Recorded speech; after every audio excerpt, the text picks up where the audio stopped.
Merci de votre fidélité à votre émission Question Directe. Question Directe qui reçoit aujourd'hui le ministre de l'Éducation nationale, Ibrahima Sall. Merci, monsieur le ministre, de nous recevoir chez vous.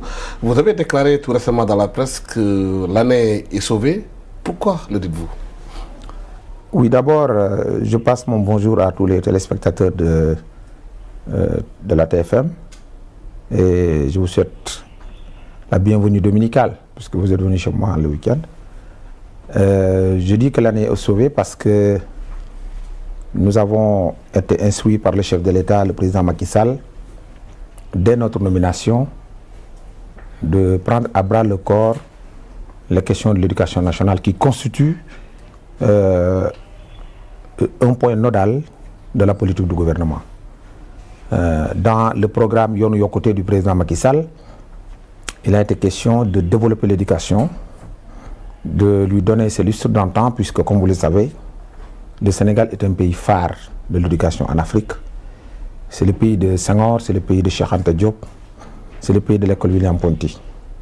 C'est pourquoi nous avons, dès notre nomination, pris contact avec l'ensemble des syndicats, du moins la plupart des syndicats, et c'est l'occasion pour moi de les remercier pour leur patriotisme, pour leur vision qu'ils ont de l'éducation au Sénégal.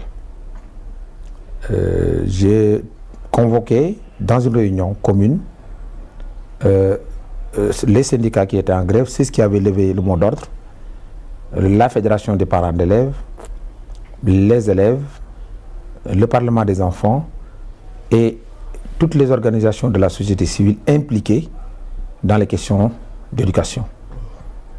C'est ainsi que nous avons échangé et l'ensemble de ces partenaires, à part un seul syndicat sur près de 50, étaient d'accord pour qu'on essaie de trouver une solution à la crise de l'éducation. Cette solution, elle était basée sur la confiance mutuelle. Parce que je vous le rappelle, dès que le président de la République, son Excellence M. Macky Sall, m'a fait l'infime honneur de me nommer à ce poste stratégique, les réactions ont été positives. Et j'ai surfé sur cette vague pour discuter avec ces personnes. Nous avons ouvert les négociations, nous avons discuté, et avec l'aide de certains de mes collaborateurs, parce que ce que beaucoup de gens oublient, c'est que les questions d'éducation sont des questions transversales. Elles ne concernent pas que le ministère de l'Éducation nationale. Ces questions concernent aussi le ministère de la fonction publique, parce que dans les revendications des syndicats, il y a des questions qui concernent les carrières. Alors c'est ainsi qu'avec mon homologue de la fonction publique, nous avons discuté pour trouver une solution. Après toutes ces réunions, les syndicats nous ont dit qu'ils sont prêts. Parce que nous leur avons dit que nous traversons une situation extrêmement difficile. Et que le Sénégal aujourd'hui n'avait pas les moyens économiques de répondre à l'ensemble de la plateforme revendicative des enseignants. Ils m'ont compris.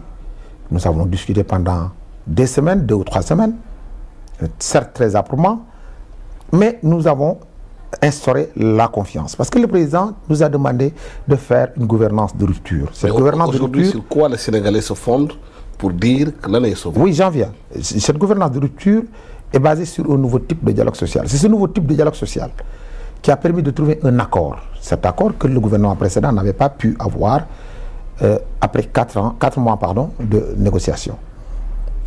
Alors, ce qui s'est passé, c'est que donc l'ensemble des syndicats, au moment où je vous parle, il n'y a aucun syndicat au Sénégal qui fait la grève dans l'éducation nationale. L'ensemble des collectifs des étudiants, les parents d'élèves, tous ont été d'accord et les gens ont repris les cours. Nous avons des chiffres que nos services nous ont transmis. Aujourd'hui, 98% des élèves sont dans les classes. Mais comment peut-on dire que l'année a été sauvée? Oui, j'en viens. J'en viens. Nous avons, après cela, mis en place une task force qui regroupait les techniciens du ministère de l'Éducation nationale, les syndicats, les collectifs des élèves pour redécouper le calendrier scolaire. Donc ce redécoupage a permis, sur le plan technique, de pouvoir remplir le quantum horaire, puisqu'on n'aura que le mois d'août qui sera un mois de repos, et nous allons faire des examens pour le BFM 2 sessions, Pour l'entrée en 6e, ça ne posait pas de problème parce que l'école élémentaire avait fait les cours de manière normale. Donc, nous allons décaler seulement d'une semaine les certificats d'études. Pour ce qui est du baccalauréat, nous allons, en collaboration avec mon collègue de l'Éducation nationale, nous avons commencé le travail sur instruction du Premier ministre. Nous avons commencé donc à discuter pour voir dans quelles conditions nous allons faire le baccalauréat, parce qu'il y a un débat sur le fait qu'il y ait une session ou 2 sessions décalées. Donc vraiment, nous pensons que l'ensemble des partenaires de l'éducation nationale sont d'accord et que l'année scolaire est sauvée. J'en remercie le Seigneur. Mais pourtant, le collectif des élèves étudiants de Dakar n'est pas satisfait en disant qu'ils ont l'impression qu'ils ont été sacrifiés par ces grèves. Oui, je tiens à signaler d'abord que ce que vous appelez collectif des élèves n'a jamais été entendu dans la presse. Ces jeunes, le jour de ma passation des services, je les ai trouvés en face du ministère de l'enseignement supérieur, de l'éducation nationale, en train de manifester. Et je demandais à mes services de les recevoir pour la première fois, parce qu'ils n'ont jamais été reçus par un ministre. Je les ai reçus dans mon bureau le jour de ma passation des services, pour discuter avec eux en compagnie de mes services et de certaines personnalités des ressources. Ils étaient d'accord avec moi en me disant, mais monsieur le ministre, nous ne voulons pas de l'année blanche, nous ne décrétons pas une année blanche par plaisir, mais parce que nous pensons que les syndicats qui sont allés en grève sont allés trop loin et qu'il faut leur couper les salaires, qu'il faut faire ceci, faire cela. Je leur ai dit, écoutez, cette histoire, nous sommes 3 groupes. Il y a d'abord nous, les techniciens qui sommes chargés par l'État du Sénégal de gérer l'administration, il y a les professeurs et il y a vous. Il faut qu'on s'entende sur quelque chose. Et je pense que c'est à ce moment-là que je leur ai demandé de me laisser revenir vers le syndicat pour discuter avec eux. Ils m'avaient posé certaines préoccupations auxquelles le découpage électoral répond. Ils m'ont posé des questions sur la tenue des examens à date issue. On en a répondu dans le découpage électoral, dans le découpage du calendrier. Ils m'ont posé des questions sur les abris provisoires en me disant, oui, il y a certaines régions où il pleut, où les écoles ne sont pas sécurisées. Je dis que nous allons mutualiser les infrastructures. Nous allons mettre à la disposition des élèves beaucoup d'écoles élémentaires qui sont dans des zones protégées. Nous allons aussi mutualiser nos infrastructures avec les bâtiments de l'État. Et même, j'ai un feedback de certaines écoles privées catholiques qui vont mettre à la disposition du gouvernement certains bâtiments. Sur la question des professeurs qui étaient partis en grève et qu'ils voulaient qu'on sanctionne, je leur dis, nous ne sommes pas un État qui va contre la loi. Il existe une loi, il existe dans la Constitution le droit de grève. Mais certes, il existe aussi une autre loi qui dit que toute personne qui va en grève, à partir d'un moment, n'est pas payée. Mais nous ne sommes pas les initiateurs de cette situation qui est là. Donc je leur ai dit, écoutez, nous allons repartir sur de nouvelles bases. Et sur ces questions-là, nous allons discuter ensemble. Oui, et je crois, j'en arrive. Et je crois qu'ils d'ailleurs, ils sont divisés par 2. Moi, je poserai d'ailleurs, dès l'année prochaine, la question de la représentativité des organisations dans l'éducation nationale. Autant pour les syndicats que pour les élèves. Qu'est-ce qu'il me dit? On va y arriver. Qu'est-ce qu'il me dit aujourd'hui?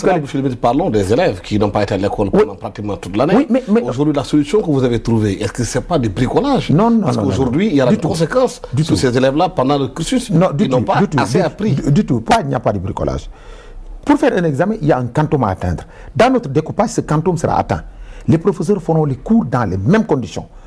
Je vous rappelle, et je l'ai dit dans ma conférence de presse, on a fait cela plusieurs fois au Sénégal. Certes, nous, notre victoire, c'était quoi? C'est que nous avons trouvé une situation qui était désespérée.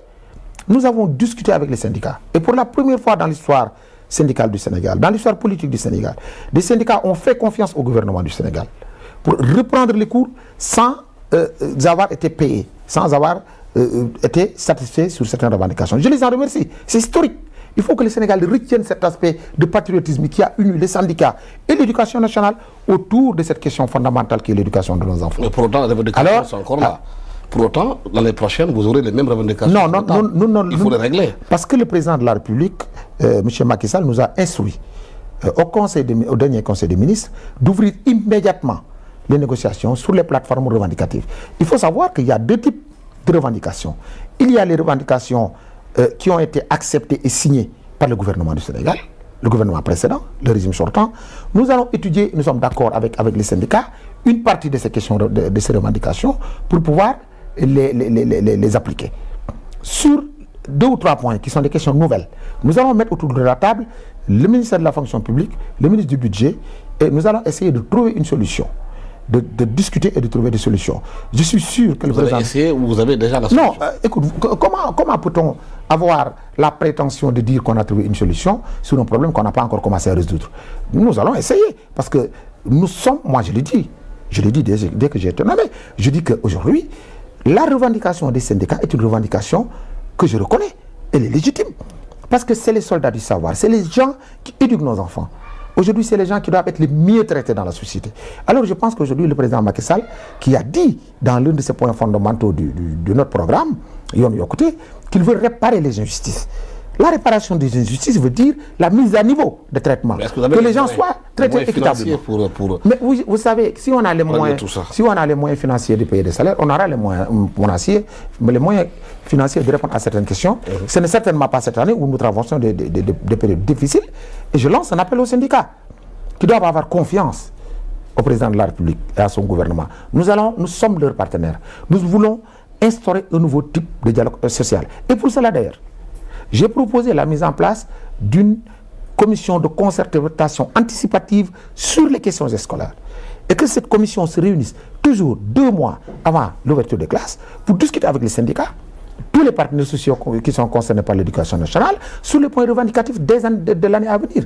Et nous allons essayer chaque fois, et je crois qu'à travers les assises de l'éducation que nous allons tenir, que le président de la République avait promis et que nous allons faire, nous verrons après. Ces assises permettront d'abord d'avoir une plateforme sur les questions éducationnelles qui nous permettra de fonctionner pendant 5 ou 6 ans sans crise syndicale. Je crois qu'il est nécessaire aujourd'hui que les Sénégalais sachent que nous sommes là pour réparer les injustices, pour permettre à notre pays d'être dans la voie de l'émergence.